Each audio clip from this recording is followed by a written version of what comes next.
Hi, my name is Esohe Igbinoba, founder of the Global Brand Network, and today we're going to be talking about your brand launch campaign, all you need to be ready. Some people say they want to launch their brands, they want to put themselves out there, they want people to get to know them for who they are and the value that they have to offer the world. And then they start reading articles, watching videos like this one, and asking themselves, all these things, so many things to do, where do I start from? So I'm here to tell you the basic things that you need to know to be able to launch your brand. The first thing that you need to get right is your name. Your name. It could be a personal brand name, like my personal brand name is Queen Esohe, or a business brand name. My business brand name is the Global Brand Network. Or you could have both, but make sure that you get your name right. The next thing that you need to get right is your message. What are you trying to communicate? What are you trying to let people know? What are you trying to say? So your message is that piece of information, that piece of value that you're communicating to a particular target audience. Once you're able to get that right, you find out that you're able to then have something to say. So you get a name right, and then you get a message right. The next thing that you need to get right is your primary platform for communicating. Your primary platform for communicating your brand. Your primary platform for communicating your brand. It could be Facebook, it could be Instagram, it could be a blog, it could be YouTube. But you need to get one platform. Why one platform? Because content creation is not a very easy process. And when you're just starting out, if you try to be on too many platforms at the same time, you would stretch yourself and you would wear yourself thin. If you want to be effective, you need to focus on one platform at a time. So for me, when I first started my brand, I focused on Facebook, and I was there for about a year before I went to Instagram, Twitter. Now I'm on YouTube, and I'm also using my Facebook page and my website, my blog.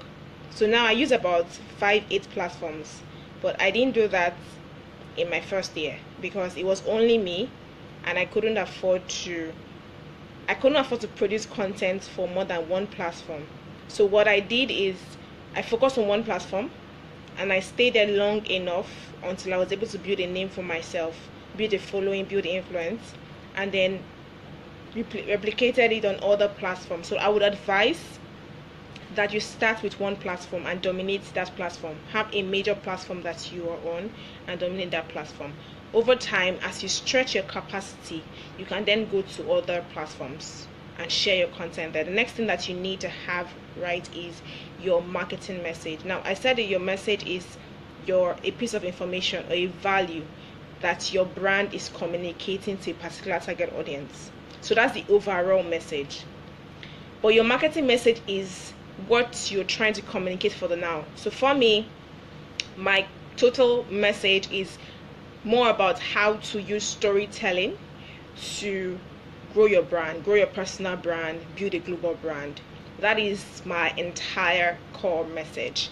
But from time to time, I have other messages that I promote. So January this year, I was promoting launch your brand online. And then this year, this month, I'm promoting market your brand with storytelling. And so I'm presently running a campaign that would help people understand how to market their brand with storytelling. So I'm launching my ebook. I'm doing a video series on Facebook, on Instagram, and on YouTube. So your marketing message can change per time because your emphasis as a brand can change per time. But your overall core message should be central to who you are and what you represent. So yeah, that's the third thing that you need. The fourth thing that you need to have is what I call a content marketing plan. So your content marketing plan usually rides upon your marketing message. So for example, for me, I would sit down and I would plan for 2-3 months, and then I would ask myself, how many types of content do I want to create? Videos, text. I'm not doing audios for now. So I'm doing videos, I'm doing text, I'm doing blog posts. So basically just what kinds of content do I want to create, what platforms do I want to put them on, what's the frequency of sharing these contents, and what's the context. So for Instagram, the kind of content I'll put there would be a bit different. So for example, I'm running a series on right now, and this can go on for about 10 minutes. But on Instagram, the series I'm running there goes on for 1 minute. And so the content is a lot shorter. And the way I communicate on Instagram is a lot different from the way I communicate on Facebook, or the way I communicate on YouTube, or the way I'll be communicating if I'm using Instagram stories or Facebook stories. So these are different platforms, and how you then communicate your message will be determined by the platform, your target audience, and your brand. The last thing that I'll probably say is that you need to have a community. So for example, when I first started my brand, I started building my community on Facebook, and right now I'm transiting to building a community on a mailing list. So that's one of the reasons why I'm having a campaign to push my ebook. So if you go to queenesohe.com/freebie, you can download my free book, How to Market Your Brand Online with Storytelling. So that means you should go and download it now, actually. Yeah, so right now I'm trying to build a community on my mailing list. So now I want to have two communities, my Facebook group and my mailing list. Yeah. So if you have this 1, 2, 3, 4, 5, 6, 7, these 7 things, you would be able to basically have a basic brand launch plan. So the first thing I said was that, I'm basically trying to recap. The first thing I said was that you need to have a name. So it could be a personal brand name, or it could be a business brand name. So I started with, because I was nobody, I started with a business name, a business brand name, which is the Global Brand Network, and I built it as a platform and built value into that name. And then now I'm building value into my personal brand name, which is Queen Esohe. So most of the things I'm doing right now are focused more on my personal brand than they are on my business brand. So that's just a bit strategic move I'm making as a brand. So but the first thing that you need is either your personal name or a brand name. Have a name that you want people to know you for, or know you as. Second thing that you need to work on is your message. What are you saying? What are you trying to say? The third thing is your target audience. Who are you trying to communicate this message to? The fourth thing is your core stories. What stories are you going to be sharing? So there's nothing that you want to say right now, there's nothing that you want to teach right now that somebody else is not already teaching, or teaches better than you. So what would help you to attract the right people or build a brand for yourself is the context in which you share your message. So aside from your personality and your content delivery style, the stories that you share, your own experiences, or experiences that you co-create with people around you, or experiences that you are a part of, experiences that happen around you, these stories, or the stories that formed your brand, these stories can be communicated to your target audience, and that can create an emotional bond with these people. And stories work like magic. Once people can connect with you at that level and they feel like they understand you, they connect with you as a person, they understand that you are human and you share similar experiences with them, or you have an experience that they can relate with, either because it reminds them of their past, present, or future experience, you would be able to bond with people more. Because when you put out content online, people are asking, who is this guy? Who is this lady? What is her story? Why should I listen to her? So you may need to have a structured plan or a strategic way where you are able to help people from time to time get to know who you are, your story, your past stories, your present stories, or the story that you are evolving into. So there are different types of storytelling. Yeah, but I would just say have your core stories, have 1, 2 stories that you share often, that people that you're trying to communicate your message to can relate with, and it will help them bond with you. Then also you need to have a marketing message. So aside from the core message that your brand is communicating, you need to have a marketing message, which are defined as your strategic communication plan. What are you presently communicating as a brand? So for example, how do I come about a marketing message? I usually start from problem solving. So I study a market and I say, okay, this market has a problem with content creation, content marketing, or content creation, and then these are the stories that you're currently experiencing. and I said, okay, I can solve it with this problem. So I create a solution and I package it into a product.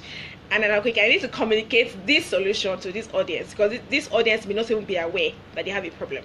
So I derive my marketing message from the solution I've created, and I derive the content I'm using to market that message from the marketing message, from the solution. So it just makes it pretty easy for me to work better. This is the way I do my own. I'm not saying it's the only way, but this is the way I work. Yeah. So your marketing message for me, it stems from problem solving. What problem are you trying to fix, with what solution, and what product are you going to use to solve that problem? So that's how I derive my marketing message. So I then craft a message that will help me communicate it to the audience I'm trying to sell to. But before I sell to them, I educate them for a while so that they understand the value I'm trying to give them. They understand why they need that value, and then they are prepped to buy from me. Yeah. So marketing message done. The next thing I said was your content marketing plan, which is an extensive plan of action. So it's both the content idea, your marketing message, then down to the different levels of content you want to share, because I'm imagining that you are supposed to be taking your clients on a journey. So your content marketing plan is supposed to map out that journey from beginning to mastery. Mastery may mean that they have to get a paid product to get the mastery part, but beginning, basically you take them on a journey through your content, and you basically keep increasing their level of self-awareness about who they are, about their problem, about your solution, about who you are as a brand, and then get them to the point where they are buying from you. That's what your content marketing plan is supposed to do. Then you need to also have a strategic plan of action of not just disseminating content, but attracting the right people to what is called a community. So your community is just a group of similar minded people who have the problems that you want to solve, who like you and want to follow your content, want to follow you, and hopefully want to buy from you. So I started with GBN, and that's the Facebook group. And then I'm evolving into having a second community on my mailing list, queenesohe.com. So basically, if you do these 7 things, you would have a basic brand launch plan. This basically works for you if you're at the beginning stage, at the intermediate stage, at the elder stage, whatever stage you are in your business marketing. If you actually use these 7 things, because these are the basic framework of a launch plan, you would be able to make some levels of progress. And basically your MOS, measures of success, probably be visibility, top of mind awareness for your brand, probably prospects, people who are going to sign up for your free programs or freebies, and then probably clients. Visibility, income, influence, all these things can be measures of success when you launch your brand. But every launch plan has different goals. So for example, when I wanted to relaunch my brand in, I think, April, May, I was focused on just communicating what my core message was, which was brand storytelling as a way to better your marketing. That was just so for the next 2 months, I was just communicating, educating my marketplace on the concept of storytelling, why they needed storytelling to improve their marketing. So my measures of success were not sales. My measures of success were that my market was now educated, they were more aware, and they're more willing to listen to what I had to say. Basically top of mind, to positioning at top of mind. Do some where my and also collaborations with speaking and training events. All those were very strategic to help me solidify my positioning in the niche I was trying to own in that period. So your brand launch plan may not end up in sales. It may just be awareness and visibility. So every launch plan has different MOS. They have different purposes and they have different MOS that they focus on. Yeah. So 1 2 3 1 2 3 4 1 2 3 4 5 6 7 8. Yes, 8 things. If you do these 8 things, you would be able to have a good launch, have a good brand launch campaign. Yeah. So thank you for joining me this morning. Thank you, Elizabeth. Thank you, Joseph. Thank you, Aji. Thank you, Chuno TJ. Thank you, Victor Vasi. Thank you, Fumnaya. Thank you guys for joining me this morning. I hope to have you join me some other time. Bye.